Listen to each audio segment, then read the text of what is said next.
Bismillahirrahmanirrahim. Assalamualaikum warahmatullahi wabarakatuh. Selamat sejahtera, selamat pagi kepada yang melihat pada waktu pagi. Selamat petang kepada yang melihat pada waktu petang. Bersama dengan saya, Cikgu Najah binti Abdul Rahman. Untuk hari ini, subjek sejarah, kita akan pergi kepada subtopik 6.3 iaitu Tamadun Rom. Okey, minggu lepas kita dah tengok kepada Tamadun Yunani. Kamu dah tengok apa sumbangan Tamadun Yunani kepada dunia. Okey, Yunani bagi apa dekat dunia? Okay, Yunani bagi sistem pemerintahan. Itu yang diamalkan sehingga sekarang. Dan pemerintahan yang paling terkenal adalah demokrasi. Itu tamadun Yunani. Okey, tamat saja pemerintahan tamadun Yunani, timbul tamadun yang baru iaitu tamadun Rom. Okey, dalam buku teks kan boleh tengok muka surat 127. Okey, kita akan tengok satu persatu apa sumbangan tamadun Rom kepada dunia. Okey, untuk tamadun Rom ni saya bahagikan dia kepada dua. Okey, yang pertama adalah ini lokasi. Kita akan tengok lokasi, dan yang kedua adalah kita akan tengok sistem masyarakat tamadun Rom. Okey. Kita tengok dulu lokasi. Lokasi dia terletak dekat mana? Terletak di lembah Latium berhampiran dengan sungai Tiber. Awak duk sebut Tiber tu. Inilah. Okey, sungai Tiber. Kat mana dia? Ni. Okey, warna merah ni. Okey, ini Rom. Okey, dalam buku teks pun ada peta yang sama. Peta yang sama dalam buku teks pun sama. Okey, ini adalah Rom. Yang warna merah ni Rom. Dia ada tulis kat situ. Sungai Tiber ni lah. Ni. Yang ada alur warna biru ni. Okey, ini adalah sungai Tiber. Okey, kawasan pemerintahan Empire Rom. Ni. Inilah semua ni. Yang diwarnakan dengan warna coklat ni. Ini adalah Empire Rom. Okey, Yunani. Kat mana Yunani? Ni. Ini adalah Yunani. Kalau kamu tengok dia ada tulis Athens kat sini. Okey, Karte Olympia. Okey, ini adalah kawasan Yunani. Okey, bila Yunani hampir runtuh pada ketika itu, muncul tamadun yang baru, warisan daripada tamadun Yunani juga iaitu tamadun Rom berpusat di sini. Okey, ini tamadun Rom. Okey, seterusnya kita tengok yang kedua pula adalah struktur masyarakat tamadun Rom. Okey, masyarakat tamadun Rom yang pertama sekali terdiri, kita pecahkan kepada tiga. Yang pertama sekali patrician. Okey, patrician ni adalah golongan pemerintah. Okey, maksudnya golongan bangsawan. Okey, kaum kerabat dia lah, orang-orang kaya. Kita nama sebagai patrician. Ni. Okey, raja, golongan patrician. Okey, golongan yang kedua adalah plebeian. Plebeian ni adalah golongan seperti pemuzik, jurujual, peniaga, tukang ukir, okey, petani, okey, dan juga gladiator pun dikategorikan sebagai plebeian. Dan yang bawah sekali daripada sistem struktur masyarakat Rom ni adalah golongan hamba. Hamba ni macam biasalah, tugas-tugas hamba ni angkut air ke, sapu sampah ke, tak kisahlah, angkut batu ke, apa-apa sahaja kerja-kerja orang suruhan dibuat oleh hamba. Okey, ini adalah struktur masyarakat Rom. Okey, seterusnya kita akan pergi. Okey, seni bina Rom. Apa yang telah Rom bagi kepada dunia? Apa sumbangan tamadun Rom? Kita akan tengok satu persatu. Okey, yang pertama sekali Rom telah menciptakan seni bina dia yang pertama, iaitu Colosseum. Okey, Colosseum tempat mengadakan persembahan dan pertandingan bersaiz besar seperti acara gladiator. Okey, dan Colosseum ini telah menjadi ilham kepada masyarakat kita pada hari ini untuk membina stadium. Okey, stadium yang awak lihat sekarang itu adalah hasil daripada tamadun Rom ni lah. Okey, dengan adanya tengok kat sini. Okey, ini bentuk Colosseumnya. Okey, dengan adanya tempat duduk bertingkat-tingkat, kamu tengok kat situ dia ada tempat duduk bertingkat-tingkat tu. Okey, persembahan dia dekat tengah-tengah. Okey, kalau kamu tengok stadium sekarang ni pun macam ni. Okey, tempat duduk berbumbung. Okey, ini adalah Colosseum. Okey, kalau kamu tengok kalau dalam cerita Gladiator. Okey, ini adalah petikan daripada cerita Gladiator, kalau boleh tengok. Okey, tempat pertandingan untuk persembahan gladiator. Okey, perlawanan antara, tak kisahlah, manusia dengan manusia pun dia akan buat. Okey, manusia dengan haiwan pun dia akan buat juga dekat kawasan ni. Sebab kalau zaman dahulu untuk hiburan mereka tak ada TV macam kita sekarang ni. Kalau macam kita, dunia di hujung jari. Okey, nak tengok hiburan, tekan aja, klik aja. Okey, keluar semua benda hiburan. Tapi zaman dulu tak ada. Jadi hiburan mereka, mereka akan pergi ke stadium, mereka akan tengok benda macam ni. Okey, perlawanan gladiator ni. Okey, ini adalah, tengok tempat duduk dia bertingkat-tingkat. Okey, ada bumbung. Okey, ini adalah gambaran gladiator lah. Okey, maksudnya mereka akan ada perisai, mereka dilatih untuk untuk mengadakan pertunjukan.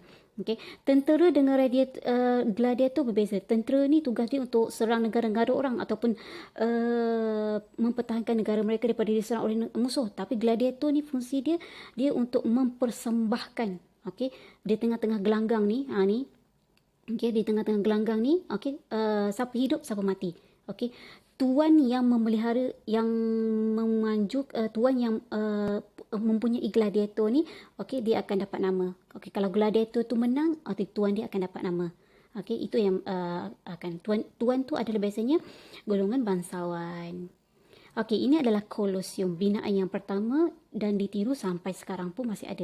Serata dunia pun memang ada stadium ni. Okey, ataupun Colosseum. Kalau dulu dikenali sebagai Colosseum lah. Kalau sekarang ni kita kenali sebagai stadium. Okey, itu seni bina yang pertama. Seni bina yang kedua adalah Pantheon. Okey, ini adalah Pantheon. Okey, binaan kubah yang terbesar di dunia yang digunakan sebagai tempat penyembahan dewa-dewi masyarakat Rom. Okey, Pantheon ni adalah tempat sembahan ni lah. Okey, kalau macam kita, kalau macam orang Islam, masjid. Okey, gereja. Itu tempat sembahan lah. Okey, kalau macam mereka, Pantheon. Okey, bentuk Pantheon, ni. Ini bentuk Pantheon. Mempunyai kubah, bentuk kubah dia, kalau kamu tengok, okey, kubah berbentuk ni, semi bulatan. Lepas tu mempunyai tiang besar ni, tiang bulat besar ni. Okey, ini adalah seni bina Rom lah. Okey. Kalau kamu tengok tiang besar macam ni sekarang ni, kat mana-mana rumah pun ada sekarang ni. Okey, kamu tengok kat depan rumah kamu pun, tu adalah seni bina Rom lah, ciri-ciri seni bina Rom. Ada tiang bulat besar tu. Ni. Ni. Ni tiang Roman orang panggil. Okey, okey, kamu tengok dekat sini. Okey, ini adalah gambaran drum. Okey, drum mereka pergi dekat Pantheon ni. Itu tiang besar dia. Okey, tiang bulat besar. Okey, ini kawasan persekitaran ni lah. Okey, dengan ciri-ciri dia. Okey, dengan ada ke atas tu bum-bum bentuk semi bulatan, kubah yang besar seperti itu. Okey, itu adalah ruang udara dia tu untuk pencahayaan.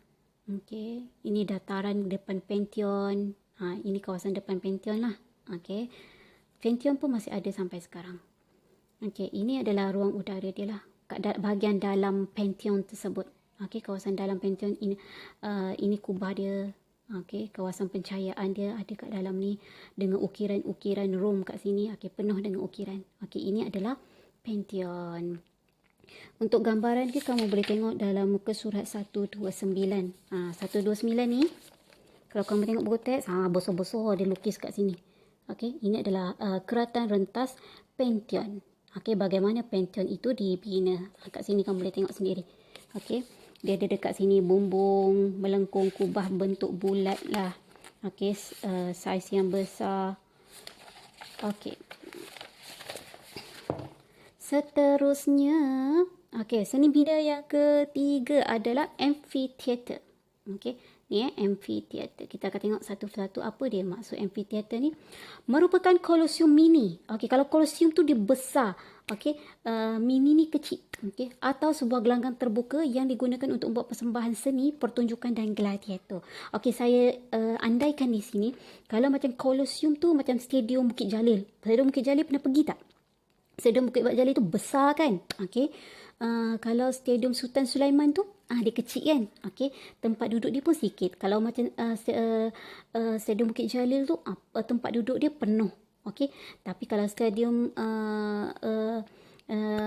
Stadium Sultan Sulaiman tu dia kecil, tempat duduk dia pun sedikit. Okey, ini lebih kurang kepada Pantheon lah, kepada apa nama tadi, amphitheater.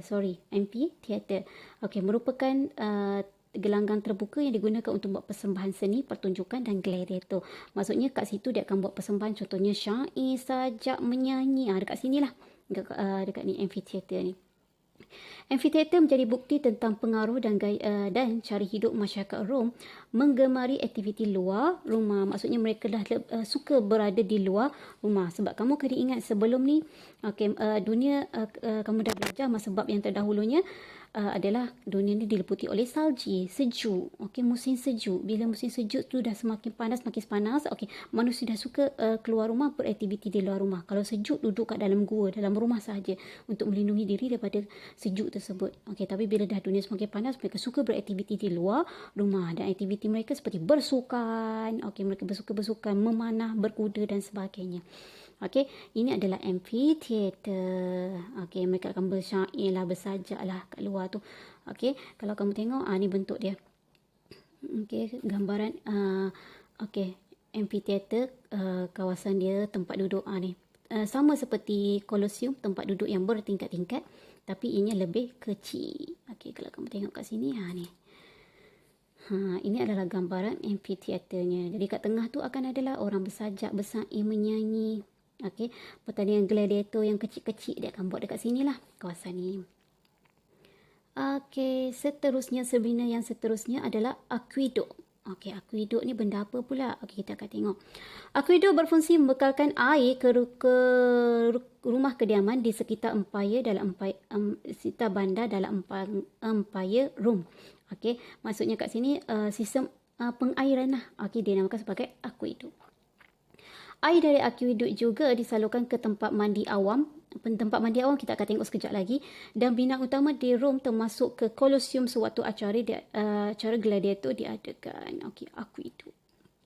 Okey, ini gambaran dia. Okey, ini aqueduct. Okey, sistem pengairan dia. Okey, ini bentuk aqueductnya. Sampai sekarang pun masih ada lagi binaan ni. Aqueduct. Seterusnya lagi, okey, seni bina yang seterusnya adalah jalan raya. Okey, bagaimana jalan raya ni? Bertujuan untuk menghubungkan bandar-bandar utama bagi memudahkan pergerakan tentera serta sebagai sistem pengangkutan. Kalau zaman dahulu memang tentera-tentera akan lalu dekat jalan raya ni. Tapi kalau zaman sekarang ni banyak kereta lah. Okey, kalau zaman dahulu kereta tak berapa banyak. Okey, tak ada pun kereta. Dibina secara berlapis-lapis dengan menggunakan batu besar, batu kecil, batu kerikil supaya tahan dan kuat menahan bebanan serta pergerakan pasukan tentera. Okey, ni. Okey, maksudnya tentera-tentera Rom ni akan bergerak menggunakan jalan raya tersebut untuk menuju dia nak serang orang ke, orang nak mempertahankan negara dia daripada serangan orang ke. Okey, jadi jalan raya tu. Okey. Ini gambaran sekarang lah, jalan raya tersebut dibina secara berlapis-lapis. Okey, seterusnya, binaan yang seterusnya adalah tembok pertahanan.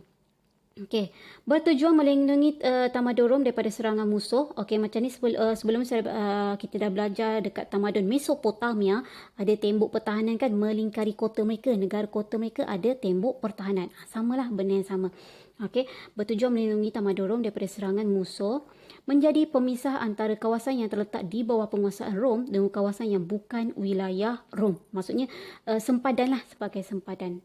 Ni contoh dia lah. Okey, contoh dia gambaran tembok tamadun Rom. Okey, kamu boleh tengok dekat situ panjang-panjang mereka bina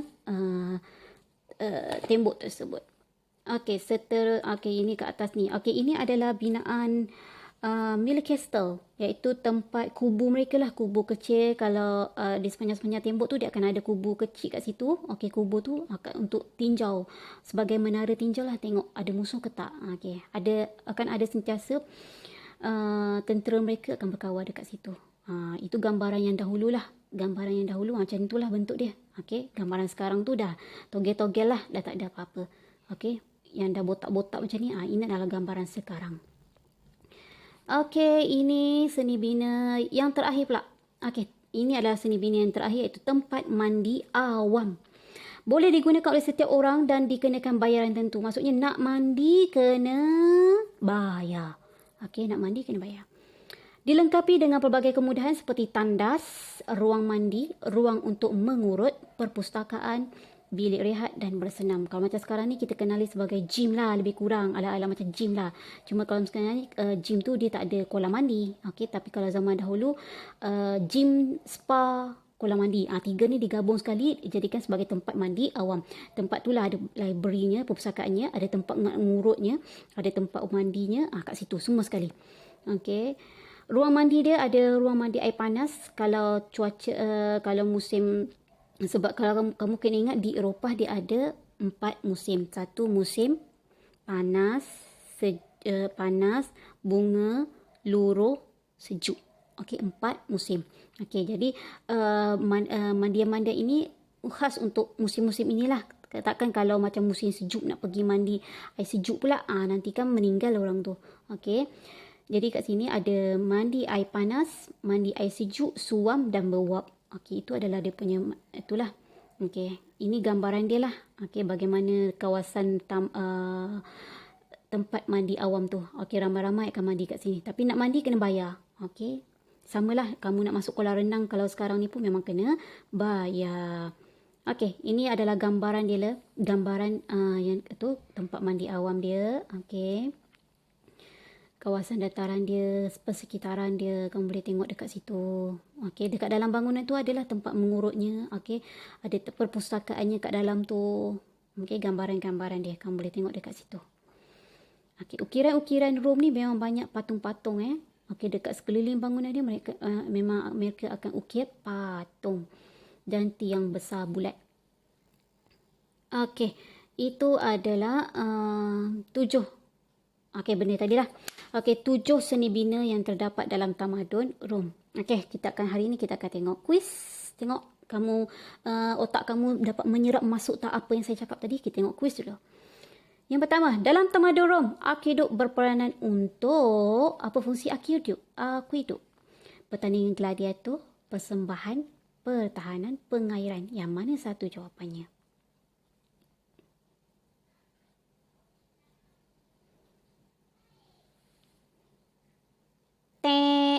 Jawapannya adalah D. Aqueduct adalah pengairan. Fungsi ini adalah untuk mengalirkan air ke kawasan-kawasan kediaman dalam tamadun Rom. Itu fungsi aqueduct. Okey, soalan yang kedua. Masyarakat Rom berjaya mengembangkan seni bina dalam berbagai rupa disebabkan oleh berbagai faktor. Berdasarkan penyataan di atas, apakah iktibar yang diperolehi daripada kejayaan masyarakat Rom? Yang pertama, kebolehan membina bangunan yang bertahan kuat, kepakaran, kekuatan, kemajuan dalam kesalahan. Jawapannya okey, kebolehan membina bangunan yang tahan dan kuat. Okey, kalau kamu ingat tadi saya bagi tahu, okey, seni bina Rom ni sampai sekarang pun masih ada. Contohnya Colosseum masih ada dan diinovasikan baru menjadi stadium. Okey. Kepakaran 1 dan 2 jawapan dia. Kepakaran membangunkan seni bina. Okey, itu adalah iktibar daripada kejayaan masyarakat Rom. Okey, seterusnya, tugasan apa yang perlu kamu buat, senang saja untuk hari ini, tak susah pun. Okey, screenshot dan boleh salin ni. Okey, seni bina Rom, ada 7 seni bina Rom. Yang pertama sekali adalah Colosseum, yang kedua adalah Pantheon. Ingat lagi Pantheon? Pantheon adalah tempat sembahan dewa-dewi dia. Okey, amphitheater adalah Colosseum yang mini, yang kecil. Okey, aqueduct pengairan dia, jalan raya Rom, tembok pertahanan. Okey, tempat mandi awam. Okey, ada 7 benda. Okey, ini saja. Seperti biasa, tulis hari, tulis tarikh. Okey, tajuk dia Tamadun Rom. Okey, kamu boleh buat peta buih ini. Screenshot sahaja. Itu sahaja untuk hari ini. Sekian, terima kasih. Bye.